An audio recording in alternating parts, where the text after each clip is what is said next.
Hey, kumusta? Minsan ba parang ang bigat-bigat ng mundo na parang nasa gitna ka ng isang malaking krisis sa buhay? Well, paano kung yung burnout na nararamdaman mo, uhaw lang pala? Yan ang alamin natin ngayon.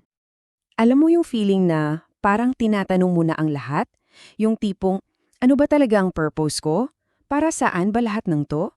Isang tanong na ang lalim, no? Lalo na kapag pagod na pagod ka na. Pero, paano kung yung sagot, hindi kasing komplikado ng tanong? Paano kung yung buong bigat na yan ay dahil lang sa isang simpleng bagay? Nakalimutan mo lang palang mag-lunch. Okay, so unahin natin to, yung tinatawag nating merienda ng existential crisis. Super familiar nito for sure, yung isang maliit na bagay biglang nagiging napakalaking emosyonal na problema sa isip mo. Ganito yan. Nagsisimula yan ng ganyan, di ba? Nakaupo ka lang, baka nakatula sa computer, tapos biglang papasok to sa isip mo. Ang bigat agad. Tapos, ayan na, hindi na magpipigilan. Sunod-sunod na yan. Mula sa walang kabuluhan, mapupunta ka sa pagsisisi. Sayang, lahat ng pangarap ko na sayang lang. Grabe yung drama, no? At syempre, ang grand finale ng lahat ng pag-iisip mo, yung classic na escape plan. Hay, siguro magre-resign na lang ako. Titira na lang ako sa bundok kung saan walang stress. Tapos boom! Biglang may nag-abot sa'yo ng pagkain. Isang kagat mo lang, parang lumiwanag ang lahat. Dito mo marirealize, teka, yung buong existential crisis ko, dahil lang pala sa gutom, sa low blood sugar?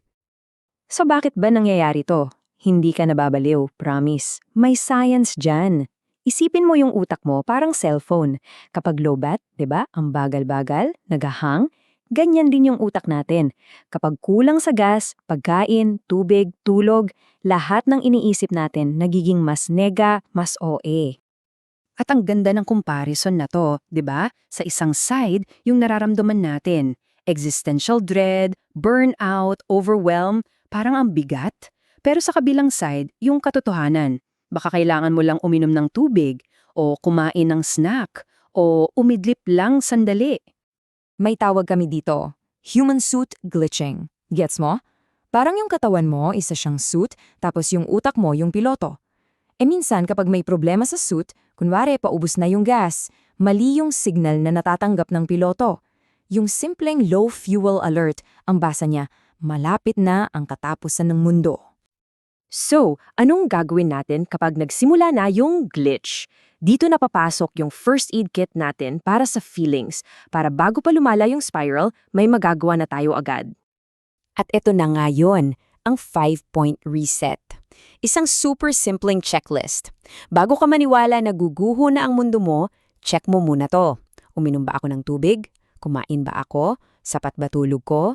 Nag-stretch man lang ba ako? Nakakita ba ako ng araw? Basic maintenance lang to para sa human suit natin, pero grabe ang epekto. Pero wait, linawin lang natin ha. Super importante nito. Hindi natin sinasabi na dito tao yung mga problema mo. Hindi lahat ng problema kayang solusyonan ng isang sandwich lang. Valid yung mga nararamdaman mo.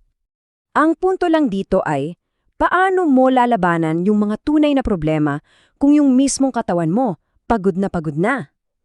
Ang ginagawa natin dito ay binibigyan natin yung sarili natin ng mas malakas na fighting chance para kapag hinarap mo na yung problema, buo ka. So, ano yung pinaka-takeaway natin dito? Simple lang talaga. It's a reminder na maging mabait sa sarili natin. Sa pinaka-basic na paraan, maging mabait sa katawan natin.